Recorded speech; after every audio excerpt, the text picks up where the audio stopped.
Hey guys, welcome back to Strong Successful Male. So for today in the Ask SSM video series, going to do an update or part 7 to the very popular series about our favorite roughneck, which is titled, After 45 Years of Marriage, my wife used WhatsApp to have an affair, now I'm contemplating my revenge. And guys, again, at this point, you all, those that are watching this regularly know what's going on with our guy here. And here we are with part 7, what's going on with him. This is definitely very interesting and entertaining.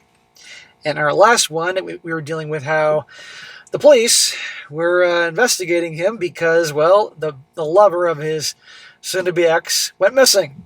And all the drama that entailed and all that. And now we're here with an update, what's going on with him. And this is going to focus more about things with his wife and all, and what our guy's been doing in spite of all this stuff going on. It's pretty entertaining.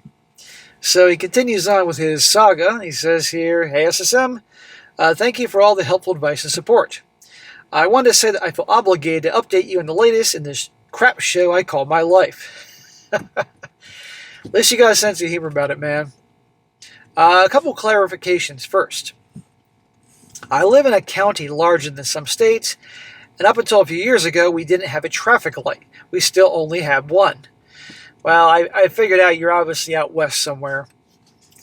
Very few, if any, businesses have security cameras. I doubt more than a dozen residents have a doorbell camera.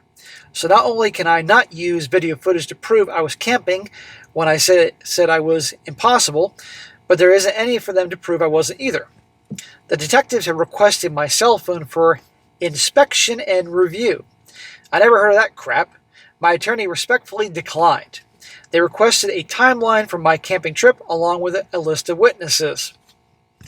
Remember, when that guy went missing, our guy was camping with family. Well, I gave them what I could remember. As for witnesses, my son and his family were there from Friday to Saturday night, and then on 2 different occasions I ran into a sheep herder. I didn't talk to either one of them, though none of them speak a word of English. This last week, I headed out to Battle Mountain, Nevada, to a very nice establishment. I enjoyed myself thoroughly. Establishment, huh? In Nevada.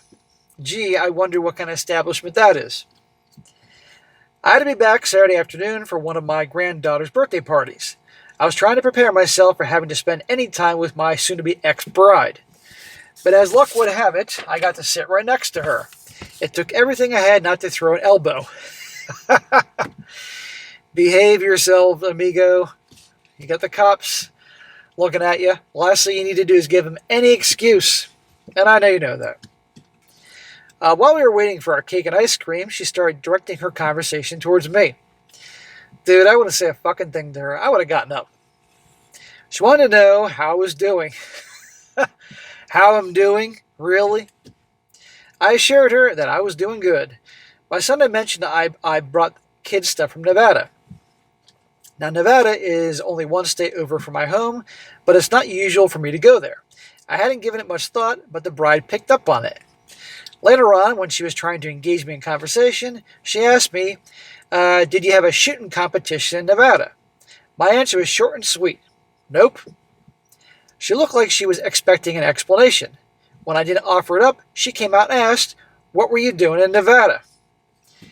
You've been answering her questions for 45 years. You don't owe her a response, man.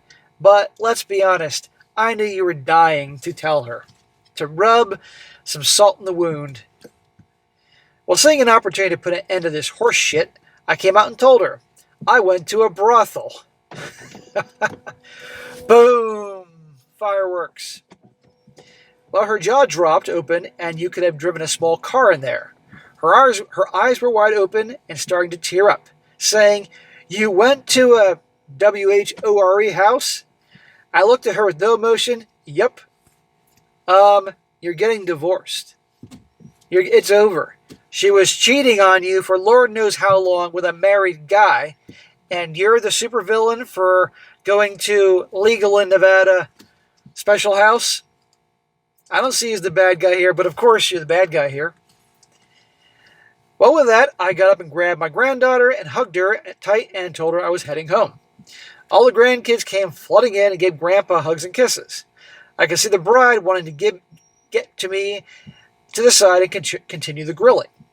I intentionally drew out the hugs and tickles and hugs till the bride stepped away and I bounced.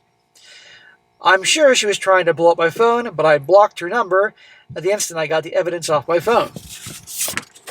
The look on her face when she said WHORE house will live in my mind as a happy thought. I bet it will, man. I'm sure that felt good. But again, even if you chose not to say anything, you don't owe her an explanation. You guys are done. And the freaking nerve of her over getting PO'd and bent out of shape over that. After what she did, women and accountability. Well, I knew it was all too good to last. I'd only been home nearly 45 minutes when my oldest daughter and her family came by and brought the bride under the pretense of picking up some of her stuff. I can assure you she had plenty of stuff.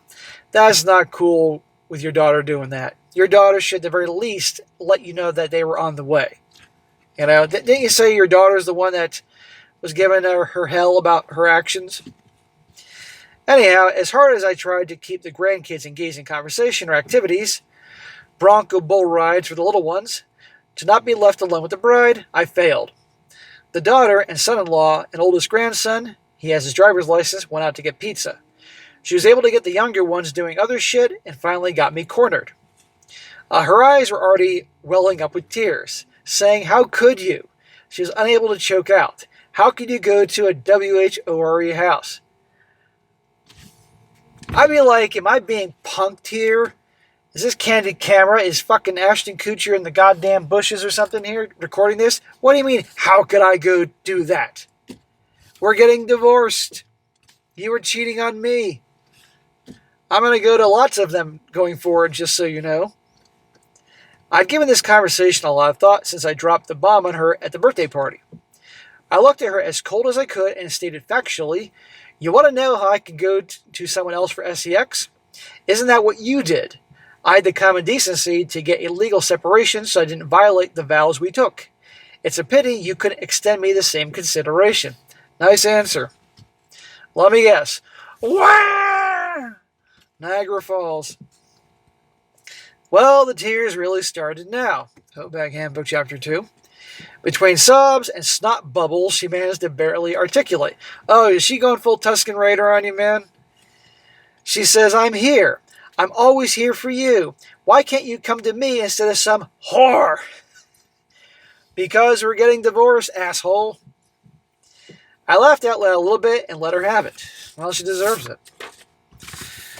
I said to her, "I did come to you every time for nearly 50 years. Faithful, that's what I was. You don't think all those nights in the oil patch I didn't have opportunities? Well, I did. But I took my vows seriously. You broke those vows, so I get to be with who I want to be with." Anyway, man, out in the oil patch, I can only imagine the things that you could have done. I'm sure plenty other workers out there, you know, were having fun when they were away from their families. You didn't. I believe you didn't. Well, she instantly switched from sobbing to furious, saying, "You went to a whorehouse and paid money for sex? That is so sick." Newsflash, it's the world's oldest profession. It's been happening since the beginning of time. And again, you're getting divorced. Women and accountability. Doesn't make a difference, guys, whether they're 60s like her or they're 16. Same thing. Well, I spit right back at her saying, sick, giving it away for free while married to another is sick. As far as paying money for sex, do you think it's any different than coming home to you every night? Whoa! I was paying way more than I was with you, but my trip to Nevada taught me a few things. Number one, the effing I was getting wasn't worth the effing I was taking. Two, I can have a blonde one night, a brunette the other, and so on. But you know what? I don't have to do anymore. I don't have to hold your door open for you anymore. Or pull your chair out and hold it. Help you on and off your coat or jacket. That's stuff my mom taught me. Rolling over onto your side of the bed to keep it warm on cold nights when you have to get up. Washing and massaging your feet when you come and step into my hot bath. Consider your thoughts and feelings for making any decisions. Hours of foreplay, making sure you're pleased when we get it on. Blah, blah, blah, blah. I don't have to worry about anything now. And trust me, it's much cheaper in the long run. Sir, you're allowed to do whatever you want. Just be careful, for God's sake. Don't want you to catch anything. He says, well, as if on cue, the grandson came back into the house, arms full of pizza. So I took my leave for my now distraught bride, and I went on to get pizza and was able to get through the rest of the evening without further interaction with the bride. The end, or the beginning of until the next one. Well, man, that's pretty funny, and I mean, how does she have the freaking nerve to give you a hard time about that? You know, I mean, it's not that I'm that surprised, it's just that I know I look like I'm surprised, but I'm not surprised. I've been doing this too long, and I've looked too long, but my God, it is so true about the whole accountability thing. Has she forgotten? Is she going to claim that she's senile and she has dementia and forgotten what she's been doing to lead to all this? I'm waiting for that. All of a sudden, she's going to forget what she did and therefore being, off the hook or something. But man, I'm glad you're able to have a sense of humor about this whole thing.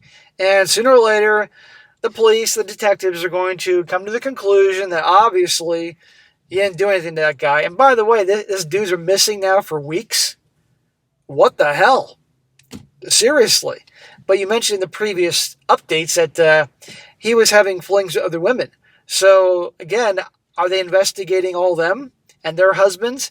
Because you can't tell me that there wasn't a chick out there he was getting it on with that was too happy, who thought she was the only one, to find out that he's banging your wife and this wife over here and Bill's wife over there and Joe's wife over there.